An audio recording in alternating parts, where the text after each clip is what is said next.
I'm honored with this invitation, and I'm just talking about our communities are vibrant, and it would have been great to meet at Stockholm as a community, but we are meeting virtually.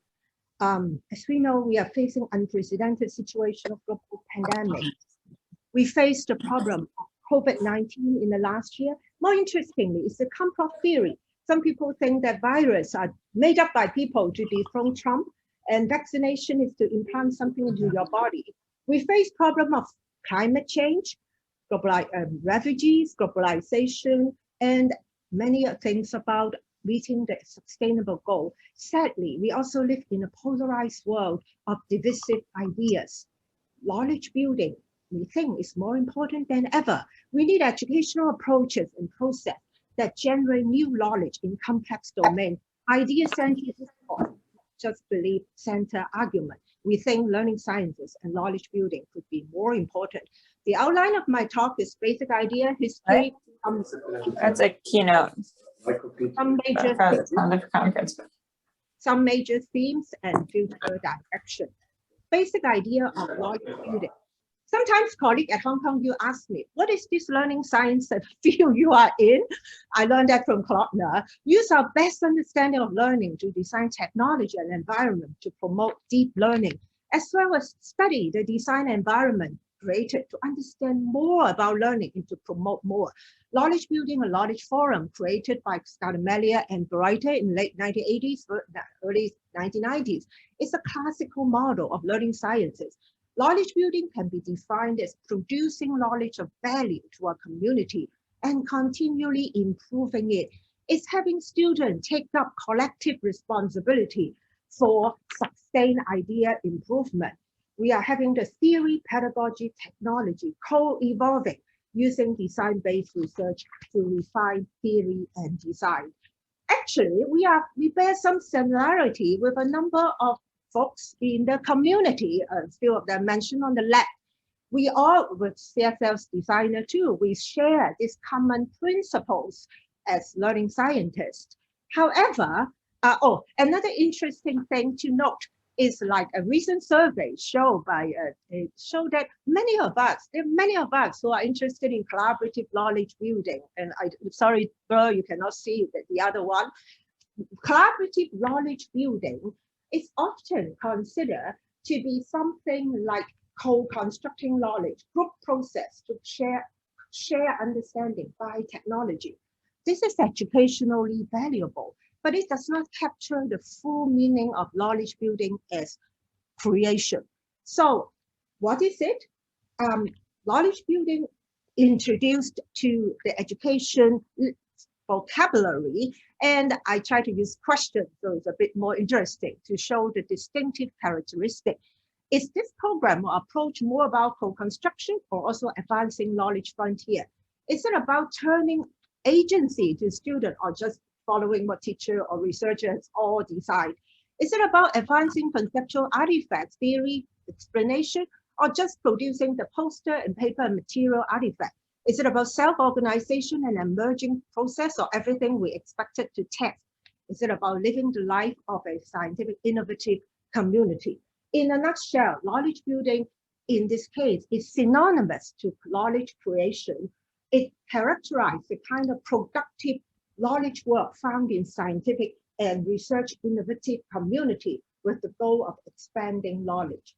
And teach children can engage in such knowledge work.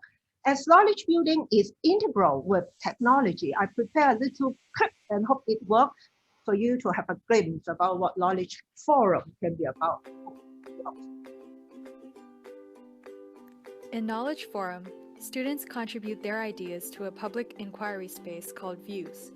Graphics can be used, and students write notes using scaffolds such as My Theory and New Information, and contribute their ideas. These ideas become shared objects of inquiry. Students can add others' notes as reference. Students comment and build on community ideas and construct deeper knowledge.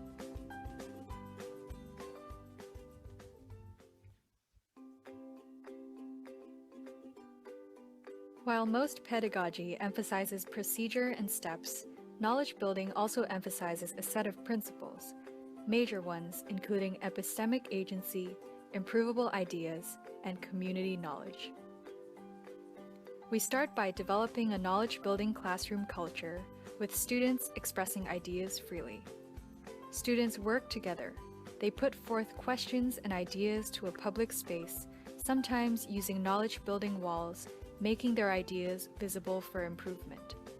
Through offline and online discourse, students write on Knowledge Forum. They formulate problems, put forth theories, build on others' ideas, and construct explanations. The graphical views make it possible for groupings of student-generated problems. Students may review theories and conduct experiments to test hypotheses. As Knowledge Forum discourse develops further, students engage in knowledge-building talks to synthesize ideas. They also reflect on their writing on Knowledge Forum, identifying high points of discourse and where inquiry can go next.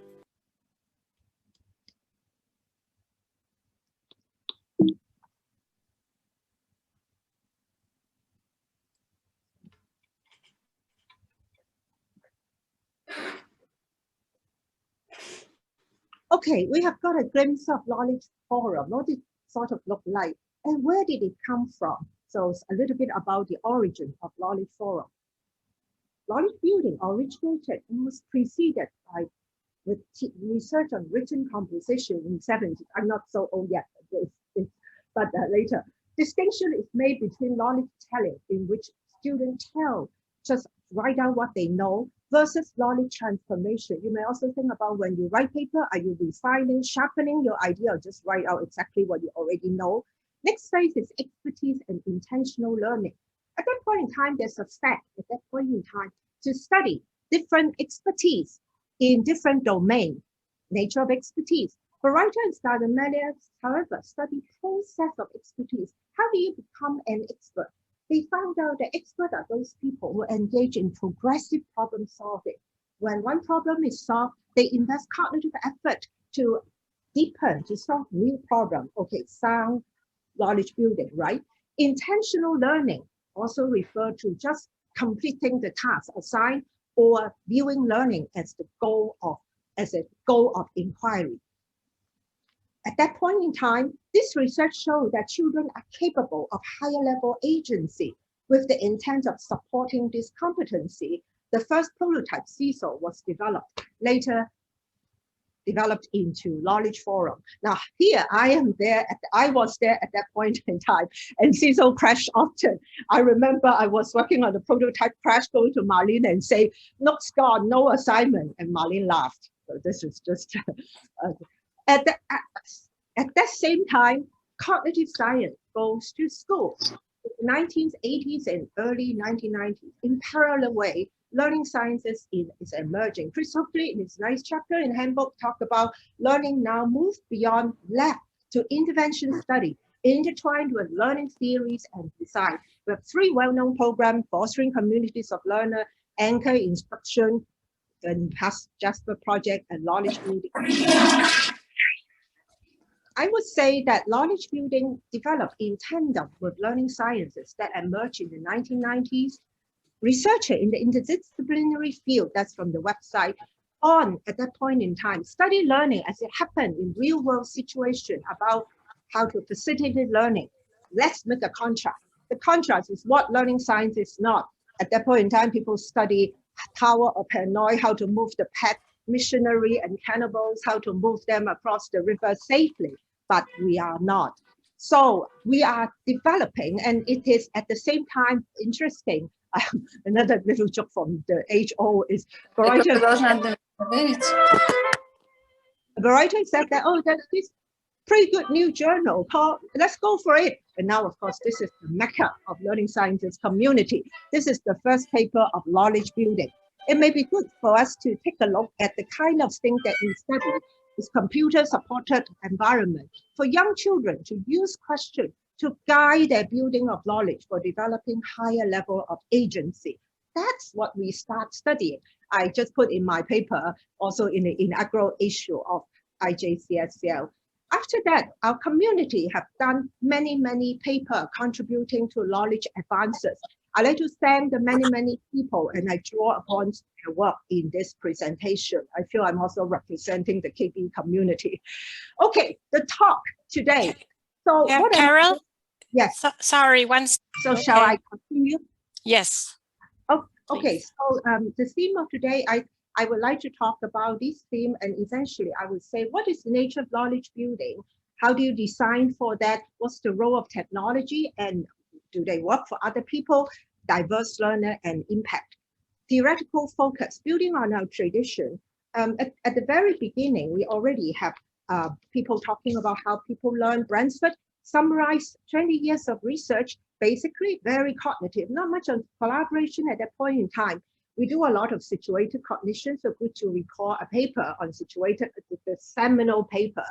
At that point in time, there are debates in the community on the two metaphor, acquisition, maybe a bit similar. We have some social constructivists and more social cultural people in the community, but these are our roots. Hakkarainen developed the metaphor further into the trilogical theory, but I want to talk about the knowledge building intellectual roots. Like many of us, our background is Dewey, Piaget, and Vygotsky, but at the same time, we have Popper's concept of world three, world one physical, world two mental, and world three the public space. We also have Lakato's progressive problem and Fagart talking about explanatory coherence and theory building. This underlines our basic understanding. Two major distinctions, learning versus knowledge building and belief versus design mode.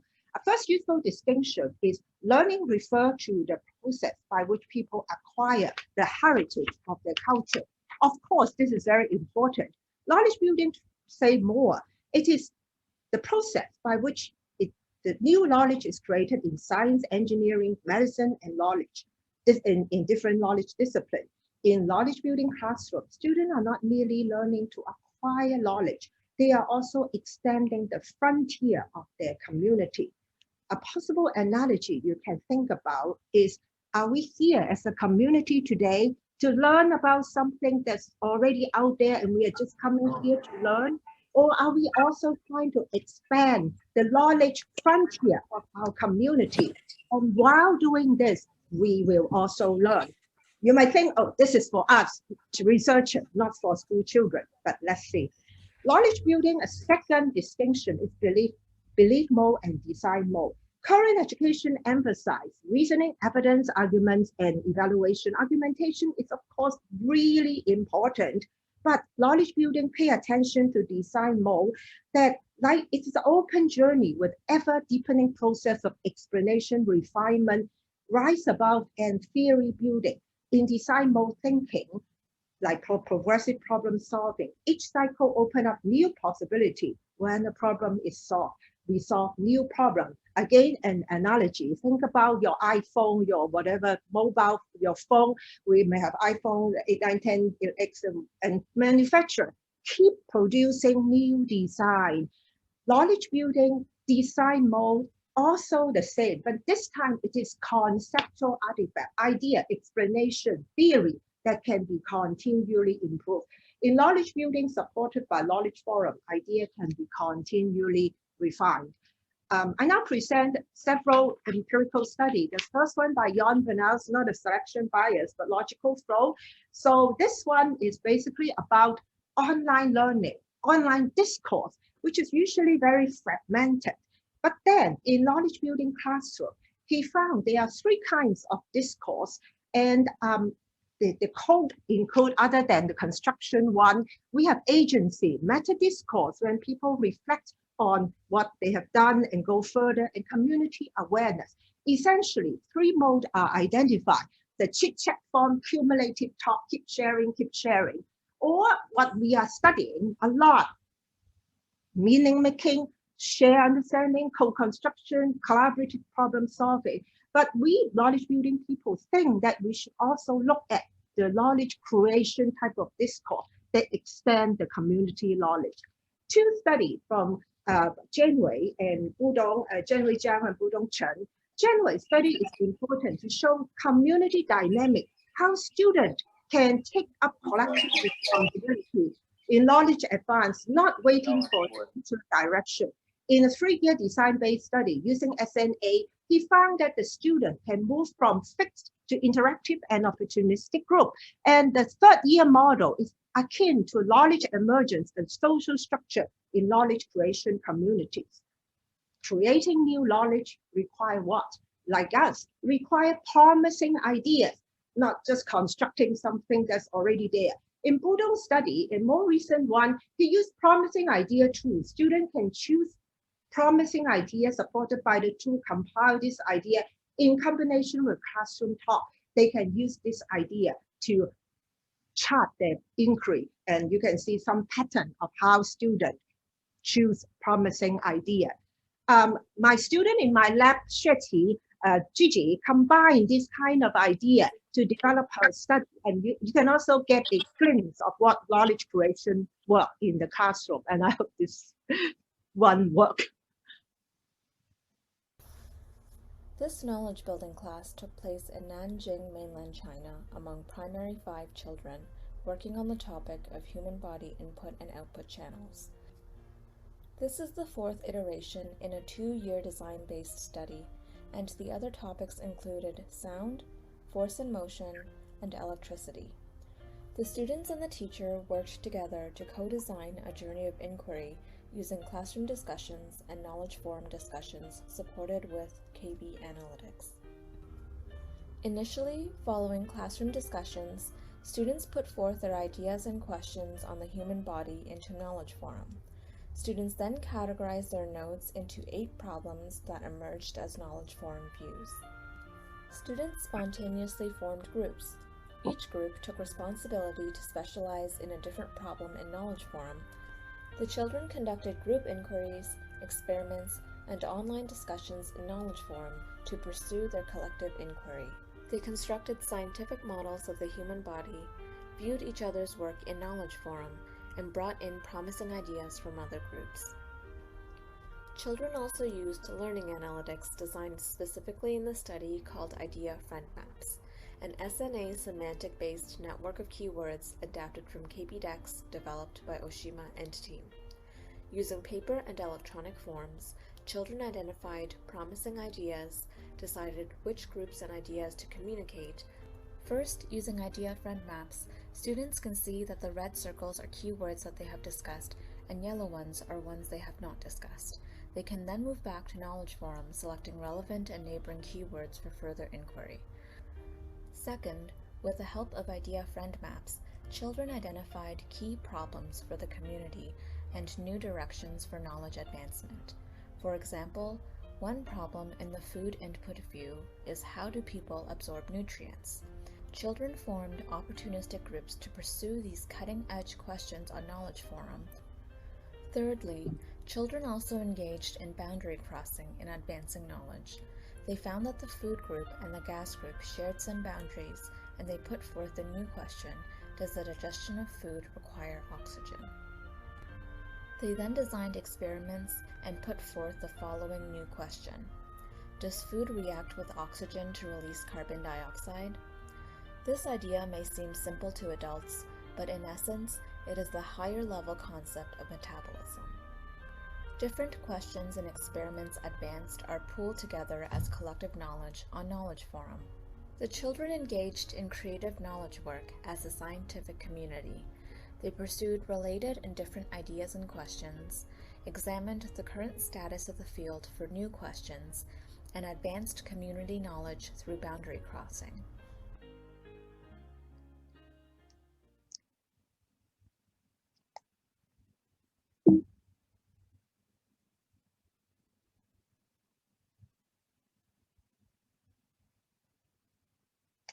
I hope you get a good glimpse of what how children engaging in knowledge creation work. As an aftermath, some children use their cross-boundary experiment and publish their work in a children's science journal in mainland China. Interesting there, this.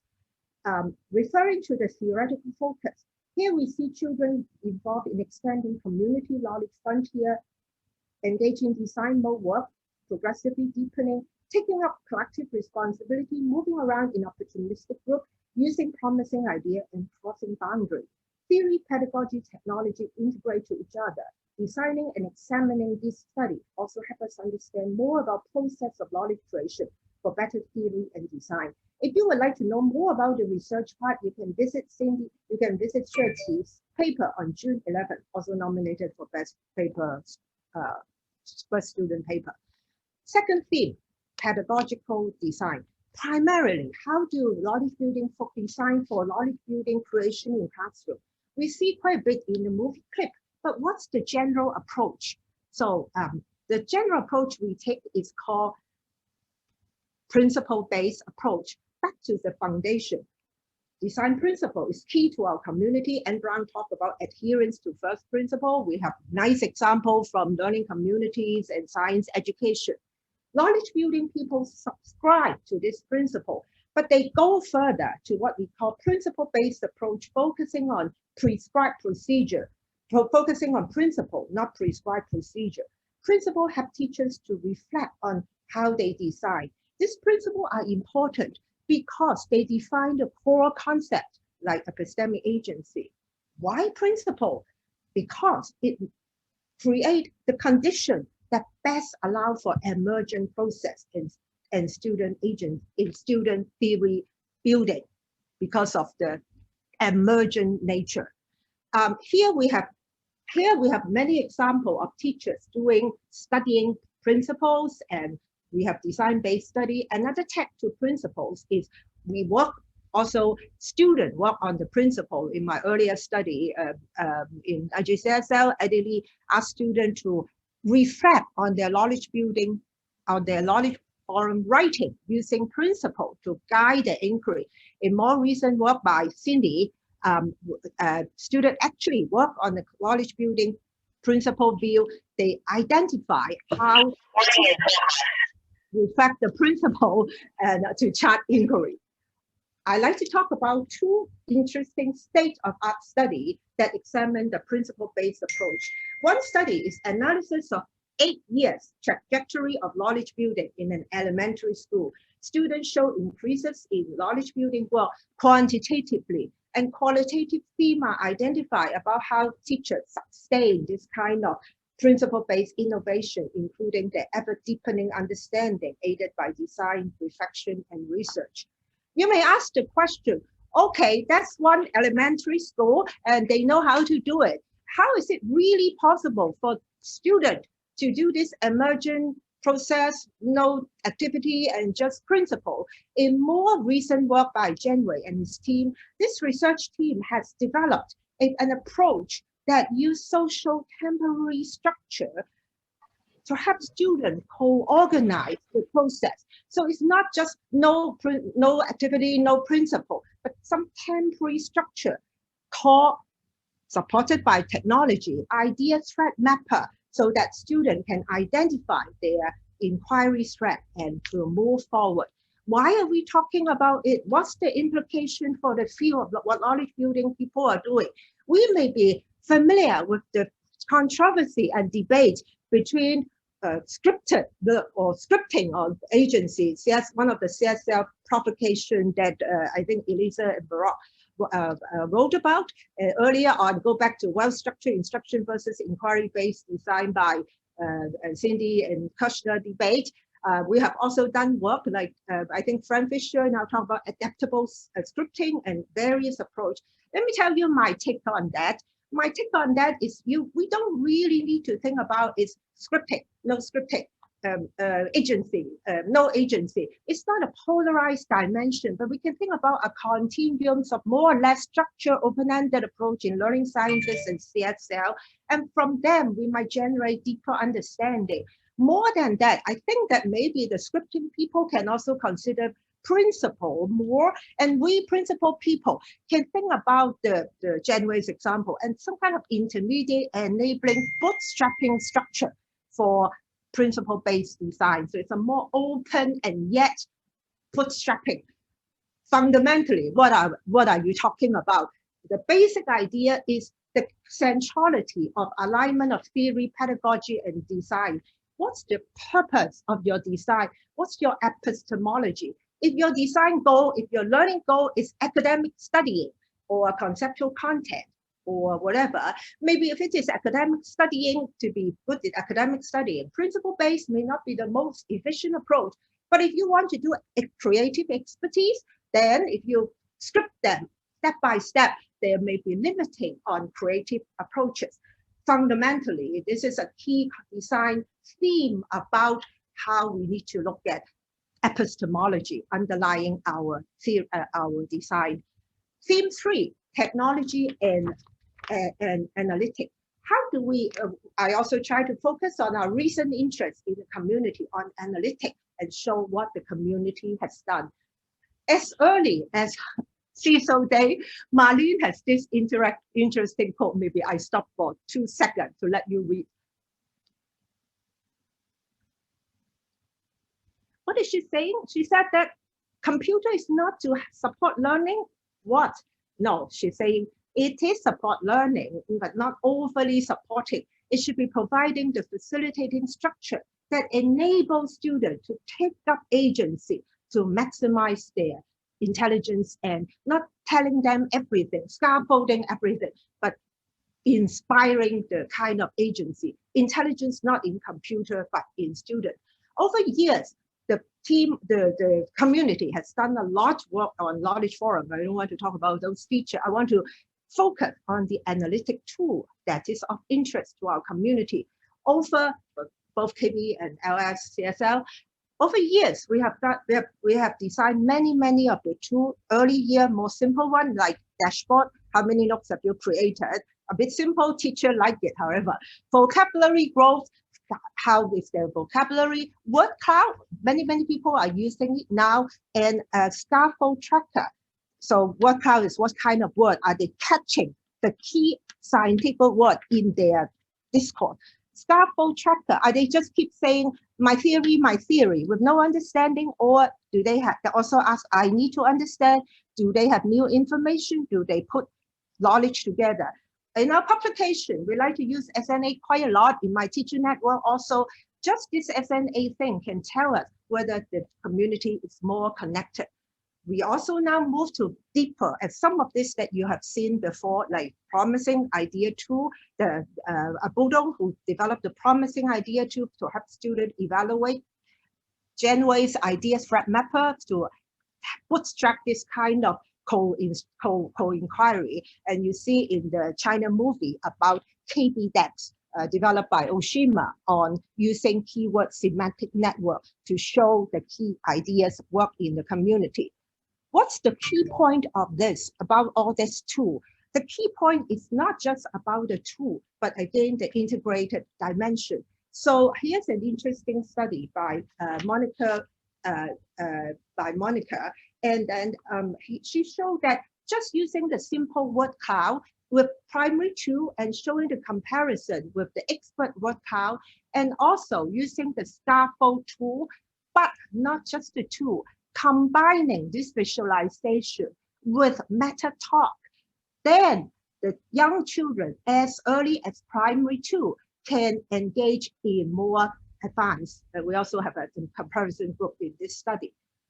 More than that, more than just, we are more familiar with teachers using analytic tools to guide students. More than that, we also have another study that shows the teacher can use tools.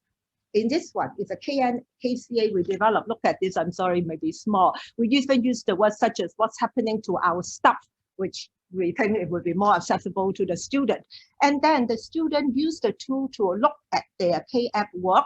And then they were saying that, oh, are we putting our knowledge together? Oh, we only have 5% that have reference. No, reference is the community idea. That's not good enough. We should do more. And subsequently, more people then do more of the collective kind of synthesis type of note. What's the implication of that?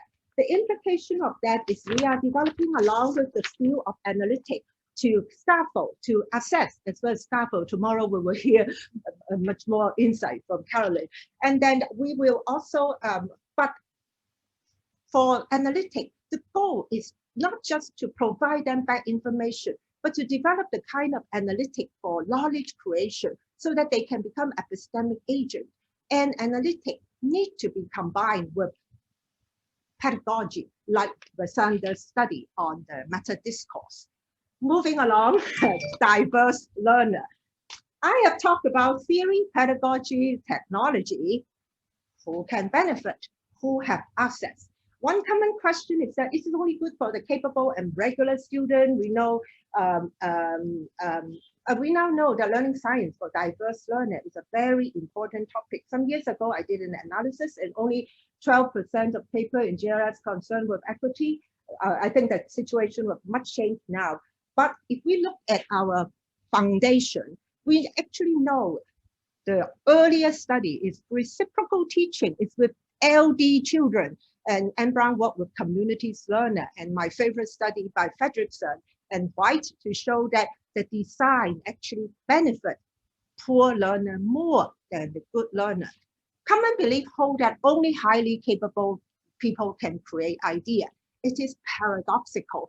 Knowledge forum, knowledge building, complex. They cannot do it. Many teachers said that. Paradoxically, because of its community dynamic, it's actually a fruitful approach. Think about children who constantly fail in school. They cannot produce quiet in group discussion. We say improvable idea. You may not be able to do it, but together with others, you can improve your idea. They are passive, but we encourage engagement and agency. Children in our interviews say, no children, no question is stupid. Someone will help me improve my ideas. Over the years, our community have published different studies, like Moss and Beatty talk about algebra. Low achiever learn from their peers model. They actually know to pick which level to look at. Vanels and Liu found similar characteristic in discourse, and in Singapore, they saw and colleagues found that low and high SES students both benefit. Now, other than this proof of concept study, we also try to do one that's more explanatory. And this is actually one that includes the use of analytic. We did not put it in our title for whatever reason. It did not capture attention, but I believe it is one of the few analytic tool study with academic low achieving students. The discourse analysis show that they can perform at regular level, but more than proof of study, we like to try an explanatory framework of why it worked. So in Hong Kong school, actually, this school is DREAM, and these are bottom 10%. We study this using the reflective approach. So we build on Fredrickson's and White reflective assessment approach. So while students may not be metacognitive, the lower achiever, they can be metacognitive. They lack metacognition, but they can see their idea through others' lens. They may not know how to write good discourse, but through meta-talk, they understand more about the nature of discourse. Through visualization of analytic and hands-on, they can engage in the inquiry. And of course, the community norms of knowledge building is a democratic one, and the teacher used the term failure proof no failure in my classroom. So again, we use this framework to talk about community democratization principle, collective reflective assessment, and visualization.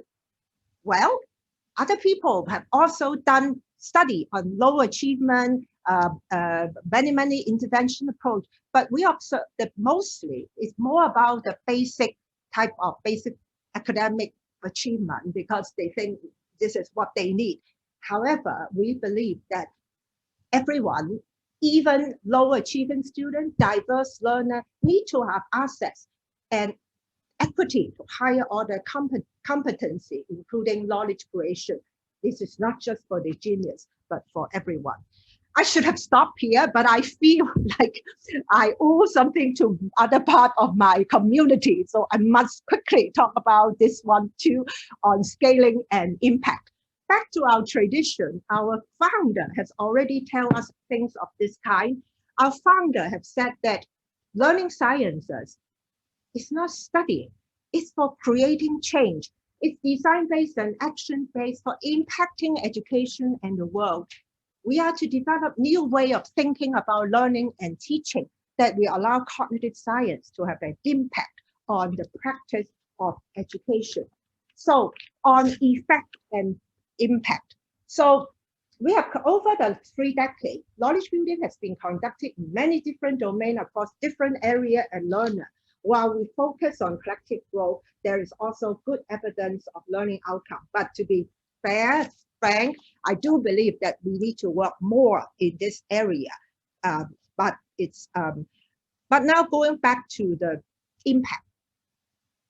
In a recent paper, we discussed the impact of how do you create impact, the age-old problem of theory-practice gap, and how do you impact on school.